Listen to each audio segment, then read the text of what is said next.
আশা করি সবাই ভালো আছেন। আমার এক ক্লায়েন্ট খুব বিপদে পড়ে গেছেন।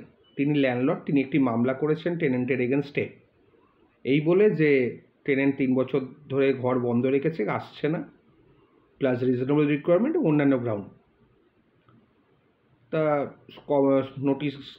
নোটিশ টু কুইট সার্ভ হয়েছে, ঠিক সময় মামলাও ফাইল হয়েছে। এবার ডিফেন্ডেন্ট এসে একটাই গ্রাউন্ড নিচ্ছে যে প্লেন্টিফ তাকে ঢুকতে দিত না, সেই জন্যই সে যেতে পারেনি, ভয়তে যেতে পারেনি, তাকে প্রচণ্ডভাবে ভয় দেখানো হয়েছে। সেই ভয় পেয়ে টেনেন্ট ওখানে ঢুকতে পারেনি ৩ বছর ধরে, এবং রিটেন স্টেটমেন্ট ফাইল করেছে, কিন্তু কোনো প্রমাণ দেখায়নি, শুধু মুখের কথা বা লিখিত কথা ছাড়া কোনো প্রমাণ নেই।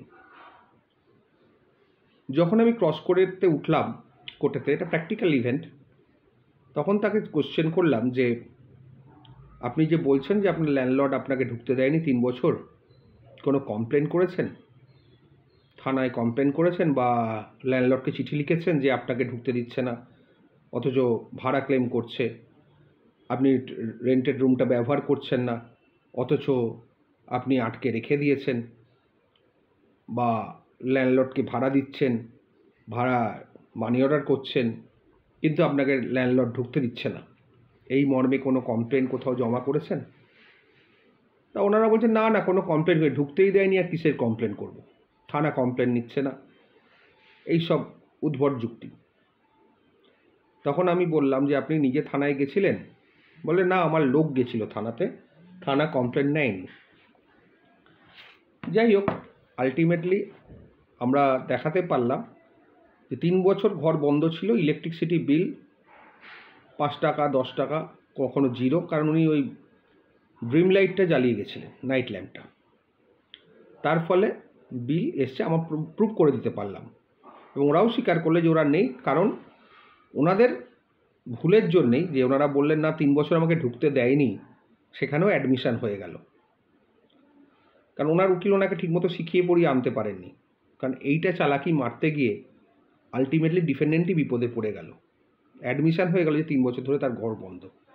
কিন্তু ওনারা যে ক্লেমটা করলেন বা অ্যালিগেশনটা দিলেন আমাদের ওপরে, যে আমার ক্লায়েন্ট নাকি তাকে ঢুকতে দেয়নি, সেই মর্মে কোনো প্রমাণ করতে পারলেন না, এবং ওই মর্মেই কিন্তু আমাদের ডিগ্রি পাস হলো, প্লাস রিজনেবল রিকোয়ারমেন্টে অ্যাকসেপ্ট হলো।